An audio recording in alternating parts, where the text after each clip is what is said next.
What's up, Gemini? This is going to be your monthly tarot reading for October 2018. And this will be for gems, whether you guys are sun, moon, risings, or Venuses, or you guys have heavy placements of Gemini in your chart. You guys may also resonate as well. Keep in mind, these are just general energies. These are not personal readings. So if there's parts of the reading that resonate and parts that don't, take it. If it resonates in its entirety, cool. If not, that's cool too. If you guys are interested in a personal reading with me, you guys can check out my website, which is waluchildreadings.com. And you guys can also purchase emergency readings with me, whether it be from Instant Go, which is a mobile app for Apple users, or whether it be via PayPal at $45. You guys can get an emergency reading within 24 hours with me. All of that information will be in the description box below. You guys can also follow me on social media on my reading page if you would like to. So let's go ahead and get into the general reading first, and then I'll do a love spread as well. So generally, right now, what I'm picking up for the collective Geminis are the Ten of Wands. Then I have the Three of Cups, the Strength card, the Devil, and the Hierophant. So like most of my signs already, Aries, Tauruses, you guys have three majors as well. Okay, which is funny. Anyway, so you have the Ten of Wands. So you're pushing past something or pushing through something. It's like you're at the very end of whatever this energy is. This could be for some of you an ending of a friendship or some sort of circle that you've been associated with. This could be maybe a social, like a community of people, friendship, associates. Could be business as well for some of you. I'm getting spirituality for some of you. Maybe this is for those of you who consider yourself witches, Wiccans, whatever, or this could be like sisters in a church group or something. You might be separating yourself from those people for some reason. And if that's not the case for all of you, if it's not spiritual on the surface, rather, this could be deep down inside, you know that these people don't resonate with you, and these are a group of friends I'm getting. Doesn't have to be female friends. It could be male friends too, or both.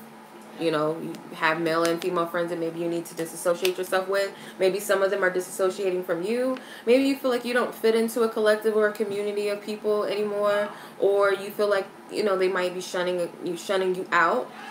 So you might be having a hard time with figuring out why peers or a group of people are not connecting with you, or you're not connecting with them.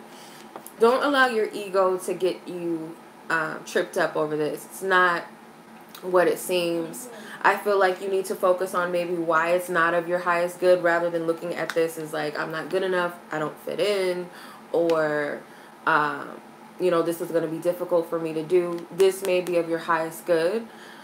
Absolutely, I feel it's of your highest good, actually. With all these major arcana cards, you're being divinely guided to release yourself of something. These connections could be superficial, even if they're spiritual. Just because somebody's into spirituality or just because someone goes to church doesn't necessarily mean that they're a good person, or that they're a good person for you, or that you guys mesh well anymore. It could be a spiritual connection with someone. Just because you have a connection with people doesn't necessarily mean that it's of your highest good. I'm getting a lot of different energy, so of course take what only resonates with you personally, if it even resonates at all. But, you know, it could be just these connections. You guys were meant to meet these people for a reason, and it could be that you guys have some sort of commonalities with these people. I'm going in the direct order of all zodiac signs. I don't know, sometimes I go by elements, and sometimes I go by just whatever I feel guided to do. And right now I'm just gonna stick to the exact order of the zodiac, so I'm going in the exact order. But yeah, anyway, so back to the reading. With the Devil card, you guys might share commonalities with people, but the connection may not be healthy. Some of you, this is like you're forming some sort of obsessive behavior, or someone else with you. With the Hierophant, this is definitely like a spiritual energy or some sort of religious group or something that you're connected to. At the end of the day, you have to stand firm on what you believe is right for you, or what's best for you. And that's really what I'm picking up. So you have the Ten of Wands, which is Sagittarius. The Three of Cups is a Cancer card. The Strength card is Leo. The Devil is Capricorn. The Hierophant is Taurus. These could be energies. These do not have to be people. Doesn't have to be anything in your chart, anything within another person's chart. These can be energies, moon phases, something like that. It doesn't have to necessarily be people, okay, that this is connected to, those cards or those signs. Alright, so let's look at the love energies for Gemini. Whether you're single, partnered, interested in someone, or you have no one in mind at all, this is for you. Divine Spirit, tap into the energy of Gemini. Especially if you're a Gemini Venus, this may resonate with you as well, even if you guys are a different sun sign. As long as you have Gemini in as your Venus sign, which is your love sign, this could resonate with you even more so. So let's see. Okay. Intimacy. Manifestation. You guys have a lot of the same cards that Taurus had so far with those two cards. Forgiveness and abundance. You guys have 3 of the same cards that Taurus has had. So you guys could be dealing with Tauruses, or you guys have someone who has Taurus in their chart or something like that. So intimacy overall represents, I feel like, an emotional connection. So this could be what your love life is going to be all about, is that emotional connectedness with people, those who you feel safe with, those. And when I say emotional intimacy, it doesn't have to stem from sexual connectedness or sexual intercourse. It could definitely be mind to mind and heart to heart, and I feel like that's really what it's about. It's something that's deep underneath the surface that I feel Spirit wants you to explore. It might be something that you need to clarify within yourself, whether you do have someone that you're connecting with on an emotional level, or is it surface level? Is it just physical intimacy? Are you completely single? Then it could be that you need to clarify or cleanse your energies. Could also be connecting with yourself, your feminine and masculine energy within yourself, to find that intimacy within you before you can share that with someone else. Even if you're coupled, if you feel like you've lost touch within yourself, even if you're in a relationship, sometimes it requires you taking care of you first before you can even bond with another person. Manifestation. You guys are having a hard time with finding balance in what it is that you're wanting to manifest. I feel that some of you guys may feel like you're not getting the positive results that you're trying to get through manifesting, or you're having a hard time with figuring out what exactly you want to manifest. For some of you, it could be a block. I picked this same card up for Taurus. So this is a challenge for you, though. So the challenge in this energy is these lower chakras, and your heart chakra might need some healing. Maybe that's why you're not manifesting the things that you truly want, because they're not aligned with what you truly desire. It could also be that you have to figure out what exactly it is that you want to manifest by getting centered within yourself first. So that's what I'm picking up with that. Your approach could be that you are to put yourself out there to get to know someone, or allow someone else to get to know you. Maybe take you out, maybe take someone else out. Maybe this is you suggesting that you guys go out together. Whether you're male or female, it doesn't hurt to, you know, ask someone out, or ask if they want to do something, or especially if this is your mate or your partner.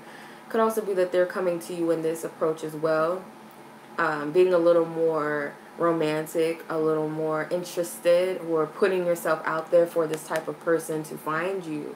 Could be that you're not allowing yourself, or you're not being receptive enough to allow someone to come in and I'm hearing show you a good time. So it doesn't have to be anything serious for some of you. It could just simply be a good time for the moment, the time being. It's Venus retrograde for most of October into November, so it's not ideal really to get into new relationships anyway. But forgiveness represents your focus. So who do you need to forgive? Is it yourself? Is it some other, other people? Maybe both. Maybe it's something that you need to forgive yourself for, as well as forgive others for too. And once you do, you'll find something. Spirit's shedding light on something for you in order for you to manifest the partner that you're looking for, whether it's the mate, the male partner, the female partner, whatever you're looking to mate. This could also be children as well. Maybe you guys, this is a touchy subject, but this is what I'm feeling guided to say. If it doesn't resonate, it doesn't resonate. If it triggers you, I'm sorry. Some of you guys may have had miscarriages. Some of you guys may have had to have abortions, and you're blaming yourself for those things. Maybe you suggested someone get an abortion to get rid of a child that you created with somebody, or, you know, you feel like you were the cause of someone's miscarriage or something. So you might have to forgive yourself for those things. The message on the card, it says, I forgive myself, I am forgiven. So that could be an affirmation that you can say if you feel like this is you, that you need to forgive yourself. Abundance is the conclusion. So putting yourself in a state to receive, you'll start to see all of the actual opportunities and blessings that surround you in your life, not just your love life, but there. And not taking anything, whether you perceive it big or small, not taking any of those things for granted. The more you're receptive and the more that you, some of you guys need to just, if you have a partner, or if this is you needing to find that emotional intimacy within yourself, when you get into this state, the more you can appreciate the little things, and that's when the big things start to become